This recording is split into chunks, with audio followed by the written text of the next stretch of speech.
Hello everyone and welcome back. Picture a woman in the year 1300. Her name is Isabel. She isn't a queen or a noblewoman. She's the wife of a merchant in Paris, a city of stone and timber, bustling and alive. What's the first image that comes to your mind? Is she covered in grime, her teeth rotting, her hair a tangled mess? Do you imagine the stench of unwashed bodies clinging to her washed body? Hold that image. Now, let's watch her begin her day.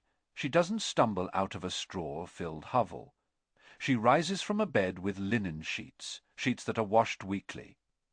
The first thing she does is walk to a wooden stand in the corner of the room.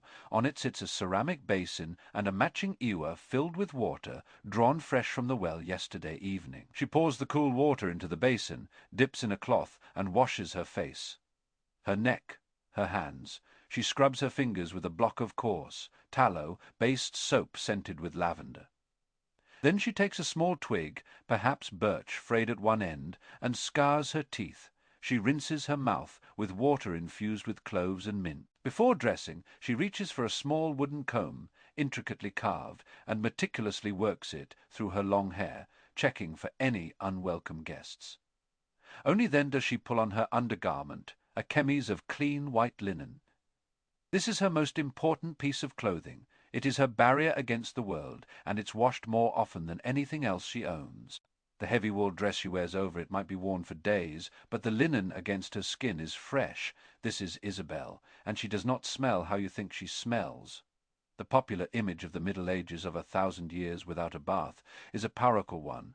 It's a caricature etched into our collective consciousness by movies, books, and even history classes. A time of filth, plague, and ignorance, where people lived in their own waste and considered bathing a sin. We imagine them as fundamentally different from us, as a primitive, almost subhuman version of ourselves. But that image, that deeply ingrained assumption, might just be one of the most successful and long-lasting smear campaigns in all of human history. The story of medieval hygiene isn't a simple tale of dirt and disease. It is a story of lost knowledge, of changing philosophies, of devastating cataclysms, and ultimately of propaganda. It is a story that reveals more about the people who wrote the history books than the people who lived through the era itself. So, if Isabel and millions like her were starting their day with a wash, where did this potentate, who wanted us to believe that an entire millennium of our ancestors were repulsively filthy? To find the answer, we have to dig through the layers of historical grime, peel back the prejudices of later ages, and uncover a world that was not darker or dirtier, but simply different. A world that had its own complex and surprisingly sophisticated relationship with being clean. To understand the medieval world, you first have to understand the Roman Empire was a civilization built on water. Aqueducts, like colossal stone arteries, pumped life into cities, feeding magnificent public bathhouses, the thermae. These weren't just places to get clean. They were social epicenters. Palaces of steam and marble where you could conduct business, gossip, exercise, read, and relax. For a small fee, any citizen could access hot and cold pools, saunas, and massage rooms. Cleanliness was a civic virtue, a sign of being Roman. When the Western Roman Empire began to crumble in the 5th century, it wasn't a single, cataclysmic event. It was a long, slow decay, and the aqueducts were among the first victims. Barbarian invasions, economic collapse, and endless warfare meant there was no money, no political stability, and no engineering expertise to maintain these massive, complex structures. One by one, the stone arteries were severed. The great thermae, starved of their lifeblood, ran dry. Their fires went out. Their marble halls fell silent, becoming quarries for... It's easy to look at this and conclude that the culture of bathing died with the aqueducts, that the invading Germanic tribes, the Franks, the Goths, the Anglo-Saxons, were inherently dirtier people who simply didn't care for washing. But that's too simple. They weren't afraid of water. In fact, many sagas and poems from this early period, like Beowulf, describe warriors bathing as a normal part of life, a way to refresh after a battle or prepare for a feast. The problem wasn't a cultural aversion to bathing, it was a technological and economic catastrophe. The centralized state-funded infrastructure that made Roman-style mass bathing possible was gone. For several centuries, what we call the Dark Ages, life became more localized, more rural, and more focused on simple survival. The grand public bath was replaced by the private, individual act. People bathed in rivers and lakes during the summer. They used wooden tubs in their homes, filled with water heated painstakingly over the fire. It was more difficult, more labor-intensive, but it didn't. Cleanliness became a private affair rather than a public spectacle. The real turning point, the moment when bathing culture re-emerged from the home and back into the public square, began around the 11th century. Europe was stabilizing, trade routes were reopening, towns and cities began to swell with new life, with merchants, artisans, and guilds. And with this new urbanism came a renewed need for public amenities. The solution wasn't to rebuild the Roman thermae. It was something new, something more suited to the medieval city. They were called stews or bagnios, and they sprung up in every major town from London to Prague. Don't let the name fool you. These weren't dingy back alley operations. The public bathhouse was a respected and essential part of medieval urban life. Imagine walking down a narrow, bustling street in 14th century Paris. You hear a horn blowing.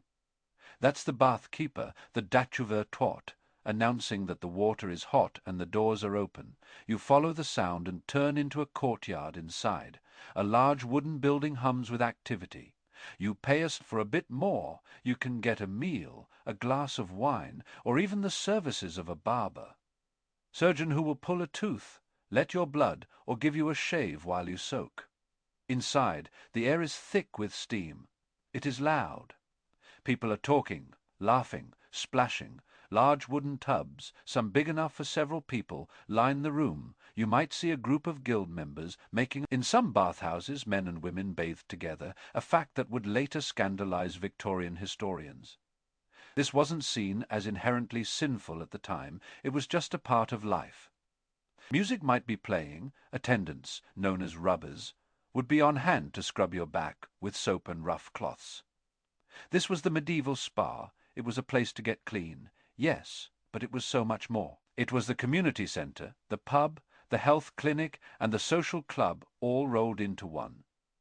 Records show that cities took their bathhouses very seriously. They had regulations about pricing, water quality, and opening hours. Some guilds even provided free bath passes to their members. As a perk, kings and nobles had their own luxurious private baths. But they also patronized. It was a thriving, profitable, and deeply integrated part of the culture. So where does the church fit into all of this? This is one of the biggest points of misunderstanding. The myth tells us that the church declared bathing a sin, that priests preached against the evils of washing, and that pious people showed their devotion to God by being as filthy as possible. The reality is infinitely more nuanced. The early church fathers, writing in the last days of the Roman Empire, did have a problem with the thermae. But it wasn't the water they objected to, it was the culture surrounding it. To them, the Roman baths were symbols of pagan excess. They were places of extreme luxury, of vanity, of gambling, and often of promiscuity. They saw the obsession with the pampered body as a distraction from the salvation of the soul. So they preached modesty and moderation. They cautioned against bathing for pure pleasure. But they never, ever forbade bathing for the purpose of cleanliness. In fact, the opposite is often true. The phrase cleanliness is next to godliness might be an 18th century invention, but the concept existed in the medieval mind. Physical purity was often seen as a reflection of spiritual purity. Monasteries, the epicenters of medieval learning and piety, are a perfect example. Far from being dens of filth, monasteries had some of the most advanced water and sanitation systems of the age. Monastic rules, like the rule of Saint Benedict, laid out specific times for the monks' communal bath, especially before major holidays like Christmas and Easter. Many monasteries repurposed Roman engineering or developed new systems of their own, with channels to bring in fresh water for washing and cooking and other channels to flush away waste from the latrines. The Cistercian order, in particular, was known for its mastery of hydraulic engineering. They saw the management of water not just as a practical necessity, but as a form of stewardship over God's creation. For the general populace, baptism was a critical sacrament involving water. Holy water was a key part of worship. Knights of chivalric orders would take a ritual bath as part of their initiation ceremony, a symbolic cleansing of past sins before dedicating themselves to a new, noble life. The Church didn't hate bathing, it hated vanity and vice. And for several hundred years, the public stews and private baths seemed to coexist fairly peacefully with church doctrine. They were a part of everyday life, a necessary function for a society living in increasingly dense urban environments. The system wasn't perfect, of course. Medieval cities lacked centralized sewage systems. Waste was often thrown into the street or into rivers. But the idea that people were content to live in their own filth, that they had no concept of or desire for personal cleanliness. The existence and wild popularity of the bathhouses is Exhibit A, but it is when we zoom in from the public sphere to the private home that the myth really starts to fall apart. Let's go back to Isabel, the merchant's wife. Her simple morning wash was the baseline, the absolute minimum for anyone with any social standing. The absolute minimum for anyone with any social stand-in piece of bedroom furniture. Wealthier households would have more elaborate versions in silver or pewter, but even a peasant farmer would have a wooden bucket and a cloth. One of the most important social customs of the age was washing hands before and after a meal. This was not just for show. In an era where people often ate with their hands from shared dishes, it was a critical matter of both etiquette and health. At any formal dinner, a servant would go around with a basin and a pitcher of scented water for the guests. It was a deep-seated ritual. To refuse would be a grave insult. Then there is the matter of laundry. We imagine medieval clothes as perpetually stiff with dirt. The truth revolves around one miracle fabric, linen. Linen, made from the flax plant, was the underwear of the Middle Ages. Everyone, from the richest king to the poorest serf, wore a linen shirt, chemise, or braise, a type of loose trouser against their skin. Linen has some amazing properties. It's absorbent, durable, and relatively easy to clean. Unlike wool, which is difficult to wash and shrinks easily, linen can be boiled. This was the medieval method of sterilization. Women would spend a significant amount of time doing laundry, using harsh lye soap, beating the fabric against rocks, and then laying it out in the sun to be bleached by its rays. This process, known as bucking, was arduous, but it resulted in clean, hygienic undergarments. The outer layers of wool or silk might be brushed and aired out rather than washed frequently, but the crucial layer touching the body was kept clean. This understanding is key. They saw cleanliness as something that started from the inside out. A clean soul and clean linen. This was the foundation of medieval hygiene. What about the parts of the body that are most visible, hair and teeth? Archaeological digs across Europe have unearthed a staggering number of combs. They are one of the most common personal items found from the period. Made of bone, antler, wood, or ivory, they were often carried on the person. Some were beautifully decorated. Many were double-sided, with coarse teeth on one side for detangling and very fine teeth on the other. What were the fine teeth for? Delousing? This isn't a sign that they were all infested with lice. It is a sign that they were actively fighting lice. It shows they found them unpleasant and went to great lengths to remove them. They didn't just accept parasites as a fact of life. They declared war on them with the best technology they had. Hair was washed, though not as frequently as we do today, using soap or various herbal concoctions. Women wore it long, but almost always braided and pinned up, or covered with a veil or wimple. This wasn't just about modesty. It was practical, keeping it clean and out of the way. Dental care was also a concern. They understood that rotting teeth were painful and unpleasant. While they lacked the science of modern dentistry, they weren't without their methods. They used linen cloths to rub their teeth, sometimes with abrasive powders made from chalk, charcoal, or crushed herbs. They chewed on twigs from specific trees, like birch, which have antiseptic properties. They used mouthwashes made from wine or vinegar infused with herbs like mint, cloves, and cinnamon to freshen the breath. Archaeological evidence shows that while dental health was generally poorer than today, it wasn't the universal train wreck. We might imagine many medieval skulls show surprisingly healthy teeth, though often worn down from a gritty diet. And what about smells? In a world without synthetic deodorants, they were masters of natural perfumery. People carried pomanders, which were metal balls filled with aromatic substances like ambergris, musk, cloves, and dried flowers. They hung them from their belts or wore them as necklaces, creating a personal cloud of pleasant scent. They scented their clothes in chests filled with lavender. They burned incense in their homes. They washed with soaps made with fragrant oils. They weren't trying to mask an overwhelming body odor. They were simply adding another layer of sensory pleasure to their world, in the same way they enjoyed fine food, music, or beautifully illuminated manuscripts. They appreciated good smells and disliked bad ones, just as we do. The world they inhabited was undeniably smellier than ours. The streets, the industries like tanning, the lack of refrigeration, all contributed to a pungent background aroma. But the idea that the people themselves were oblivious to their own body odor is a profound misunderstanding. They were fighting a constant battle against dirt, pests, and bad smells with the knowledge and tools available to them. For nearly 1,000 years, this system, a combination of public bathhouses, private washing, a culture of clean linen, and a pragmatic approach to hygiene, worked. It wasn't perfect, but it was a functioning, evolving system. But in the middle of the 14th century, a catastrophe of unimaginable scale struck Europe. And it would change everything. It arrived on trading ships from the east, a silent, invisible passenger. We call it the Black Death. The bubonic plague swept across the continent between 1347 and 1351, killing anywhere from a third to half of the entire population. It was an apocalyptic event that shattered the medieval world to its core. In the face of such overwhelming, inexplicable death, people searched desperately for answers. They had no concept of germ theory, of bacteria or viruses.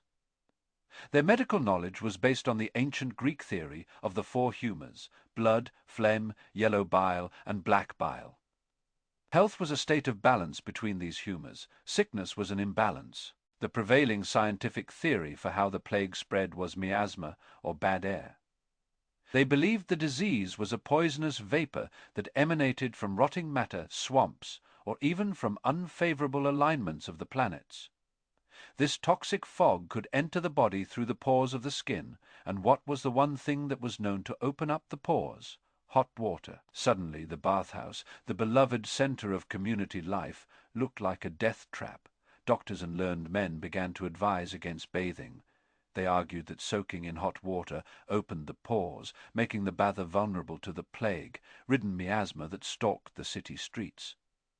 It was a tragic, fatal miscalculation based on the best science they had. Fear, far more potent than any religious edict, began to shutter the bathhouses.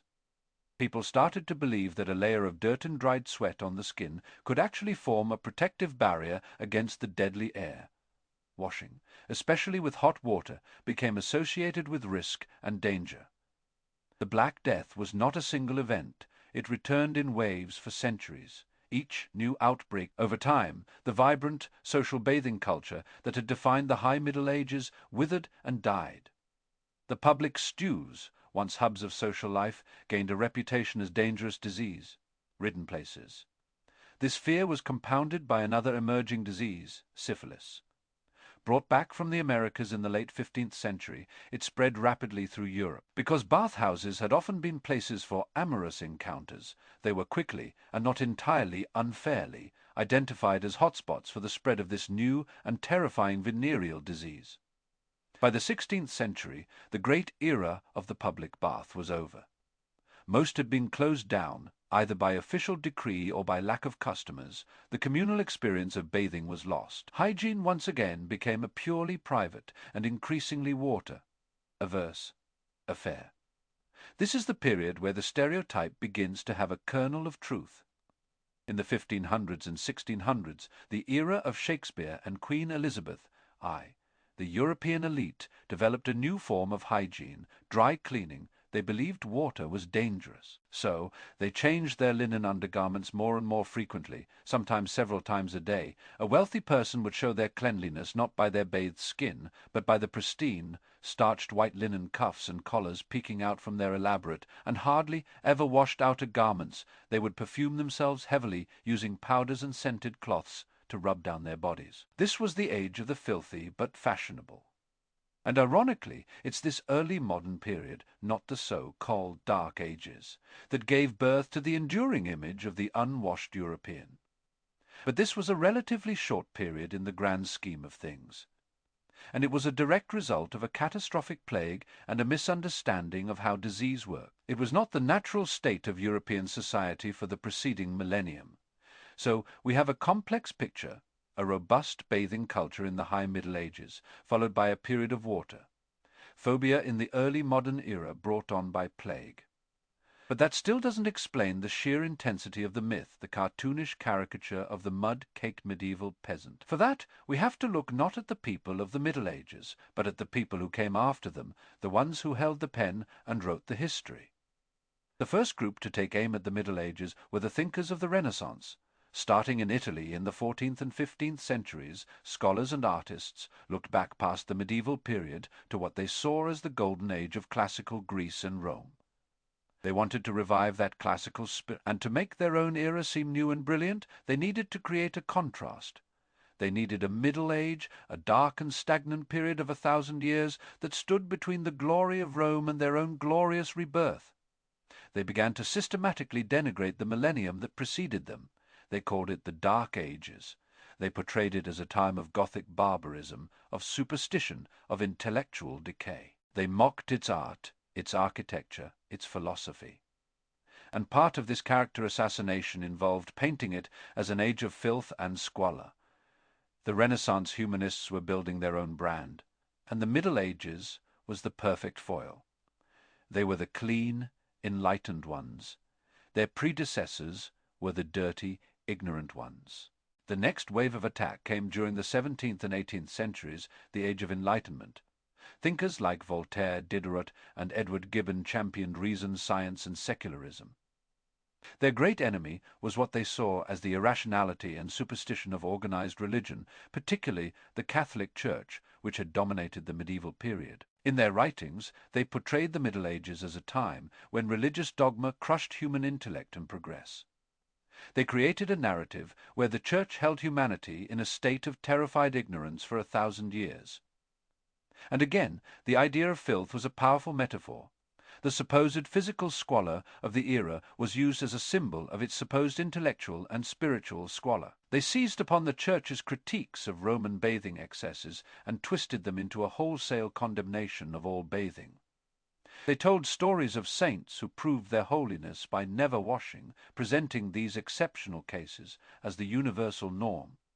For the Enlightenment philosophers, the dirty medieval peasant was a propaganda tool in their war against the Church. It was a way of saying, look what happens when faith triumphs over reason. Society literally sinks into the mud. But the group that truly cemented the myth of the Great Unwashed, the ones who chiseled it into the stone of historical consensus, were the Victorians. The 19th century was an age of explosive, industrial, scientific, and technological change. The Victorians were obsessed with progress, and they saw themselves as the pinnacle of civilization. One of their greatest achievements was in the field of public sanitation. They built massive sewer systems, water treatment plants, and brought clean, piped water into homes. They were the pioneers of the germ theory of disease. Thanks to figures like Louis Pasteur and Joseph Lister, they were rightly very proud of them. When the Victorians looked back at the past, they did so through the lens of their own sanitary obsessions. They were utterly horrified by a world without sewers and flush toilets. They couldn't conceive of a society being civilized without the infrastructure they had just invented. They projected their own anxieties about dirt and disease onto the past. Victorian historians wrote with a tone of smug superiority, describing the Middle Ages with a kind of morbid fascination.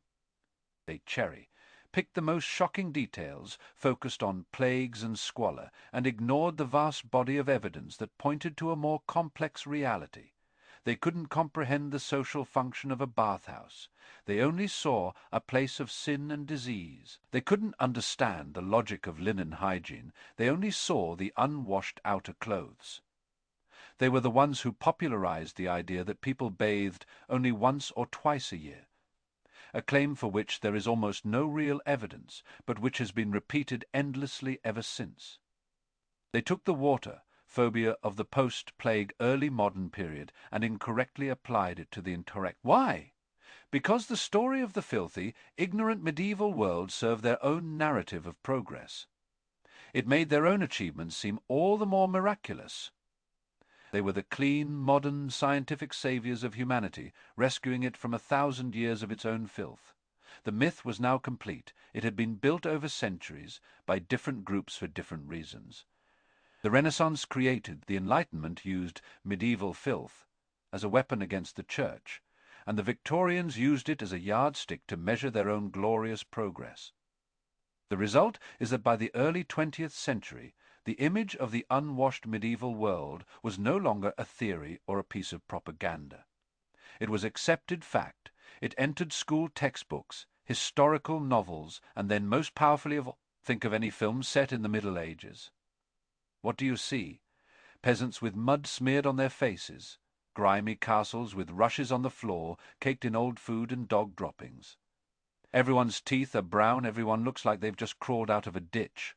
This visual language is so powerful, so pervasive, that it is almost impossible to imagine the era any other way. Monty Python, and the Holy Grail for all its comedic genius, has probably done more to shape the popular image of a filthy Middle Ages than any history book.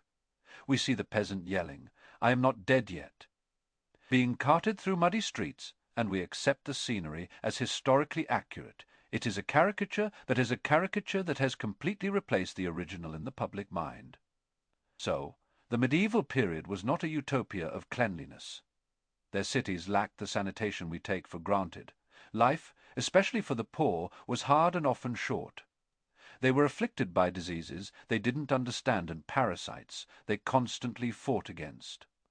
But they were not a civilization that had forgotten how to wash. They were not a people who revelled in filth or believed that being dirty made them holy. They had a sophisticated and practical system of hygiene centered on public baths, private washing, and the crucial importance of clean linen. They valued cleanliness for reasons of health, social standing, and even spiritual purity.